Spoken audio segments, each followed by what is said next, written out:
Hello everyone and welcome to WWE Discussion. I'm your host and WWE Tuesdays, Dougie Doug. In today's episode I'm going to be discussing Friday Night Smackdown November 3rd, 2023 edition. And this edition of Smackdown was pre-taped, meaning that the crowd that you saw at this show was the same crowd from last week's show. And I'll give them credit. They did the best that they could. They delivered some energy, but you can tell that they were a bit worn out, having sat through like 4 hours of wrestling. And honestly, I don't blame them. But again, credit to them for powering through it. And also give credit to performers as well too for working for the effort they put forth on this show. So on this show, you had LA Knight and Roman Reigns putting the final touches on their match, along with Logan Paul and Rey Mysterio. And with that, we're going to get right into it, starting with Roman Reigns and LA Knight meeting in the ring. So this was not a groundbreaking exchange, but was probably necessary for a story that has felt a bit rushed. Knight stood tall last week physically, and this week he went over verbally. This all sells Knight as a serious challenge to Reigns. Now, unfortunately, Roman Reigns, well, not unfortunately, but I guess unfortunate in a sense, because it would be nice to see Knight win the title, but the Tribal Chief is probably going to hold on to the Universal title until at least WrestleMania. But Knight is still a believable challenger. In some ways, the $1 Million Megastar may actually be better positioned than the expected man to dethrone Reigns, that being Cody Rhodes. But Crown Jewel just does not feel like the right stage for the end of such a legendary reign, and that's why WrestleMania 40, it's more likely than not Reigns walks into there with the titles, and then you have the rematch of Rhodes versus Reigns. So unfortunately, Knight gets his world title match, but gets it at a time where he's just unlikely to win it, or where it just doesn't, unlikely to win it. Then you have a good old-fashioned Donnybrook Brawling Brutes versus Pretty Deadly, and hopefully this match signifies the end of this feud, because I don't know how you could continue the feud or even have another match top what these guys did here. This was probably the best match of the show.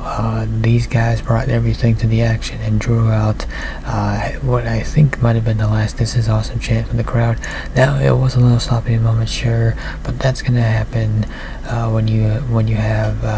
when consistently moving at the pace that these guys are moving at. There was too much fun action to hold anything against the performers.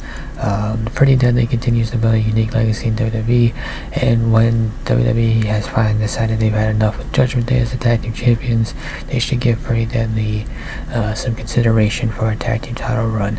They had a pretty good reign in NXT as tag team champions. I think they were one-time NXT tag team champions, so why not run it back with another Pretty Deadly tag title reign?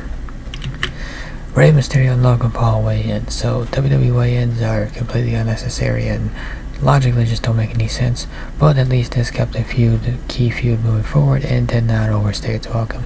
This was about as animated as Mysterio has looked since dealing with his son Dominic. He rarely takes cheap shots, but WWE is showing how much the Maverick is either getting under his skin or how much Rey Mysterio simply had enough of him. It was good to let Mysterio get in this shot before the match, since he's likely going to lose the Crown Jewel. This shows that he is taking the match seriously and should raise attention in their US Championship clash. Bianca Belair versus Bayley in the main event, and the EST looked as good as she ever has in this main event clash. Even though this is not a new match, this was an energetic effort from both women. The role model has slowed down in recent years, but remains a crafty veteran. She guided the action along while the EST showed off in a warm-up match for Crown Jewel. Now the result was obvious, but Belair showed her ruthless focus afterward by sending Bayley through the announcer's table. That could be a hint of a more dangerous focus than she has ever had before. Interesting how you had the Damage Control barred from the ring side in this matchup, but they're not barred at Crown Jewel. You would think you might as well just bar them. I mean, I don't know why this is not a permanent rule. Just bar people from ringside that get involved in the matchup. Just do that. I don't know why that's not a thing more often. So in conclusion, this week's SmackDown was affected by a muted crowd, which was on its third and fourth hours of wrestling. However, the performers gave a lot to the night. The main event, as well as the Donnybrook match, both landed as rare, memorable wrestling matches on the show that does not often give performers that kind of time. Roman Reigns on SmackDown is always going to provide a spark, and John Cena came out swinging in this segment, and delivered on his promise to cook Solo Sikoa in 90 seconds, which don't know if that was entirely necessary, and I guess we'll see how much of a negative impact that has on Sikoa.